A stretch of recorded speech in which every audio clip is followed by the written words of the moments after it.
Mon dernier concert de Pierre-Yves Touzeau aux éditions La Trace. Chapitre 1. Laissez passer les petits papiers. À l'occasion, papier chiffon. Puisse-t-il un soir, papier buvard, vous consoler? Tout allait bien et pourtant Marco se sentait angoissé. Pas par la musique. Sur scène, un groupe jouait les petits papiers, une interprétation libre et décalée de la chanson écrite à la fin des années 60 par Serge Gainsbourg pour Régine. Parfois, le chanteur en faisait trop, forçant ses effets de voix pour réveiller un public amorphe et clairsemé. Le guitariste, pourtant doué d'une réelle agilité, sortait régulièrement de sa ligne musicale, s'aventurant dans des solos généreux, mais souvent maladroits.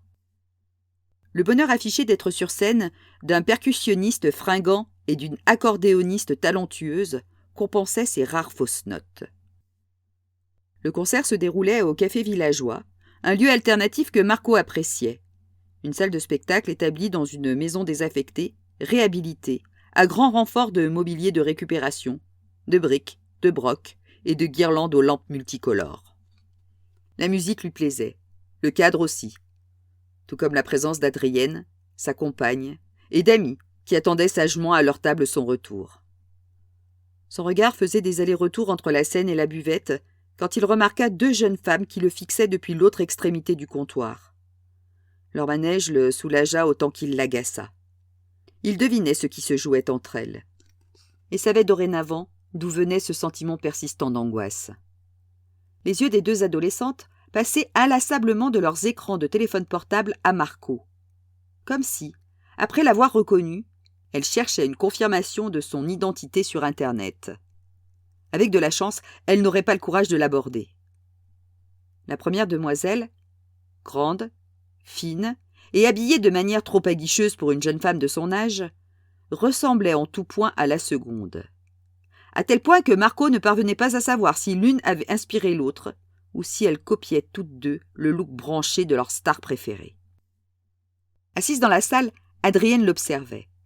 En quelques gestes, Marco lui fit comprendre de loin qu'il attendait le bon vouloir d'un barman plongé dans une interminable conversation téléphonique. Les deux adolescentes se montrèrent courageuses.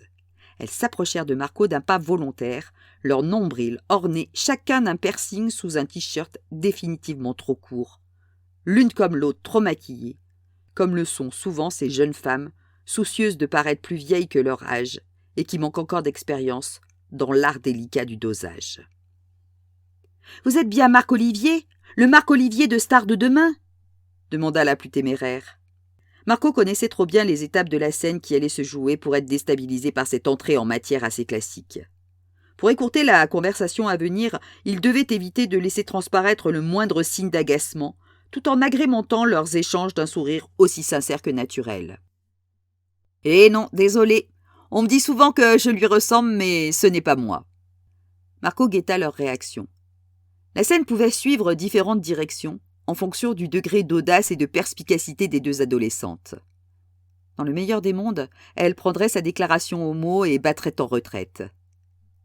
Elle pouvait douter de sa réponse, mais, par timidité ou par couardise, abandonner leur requête et faire demi-tour. Une solution intermédiaire qui lui allait aussi bien.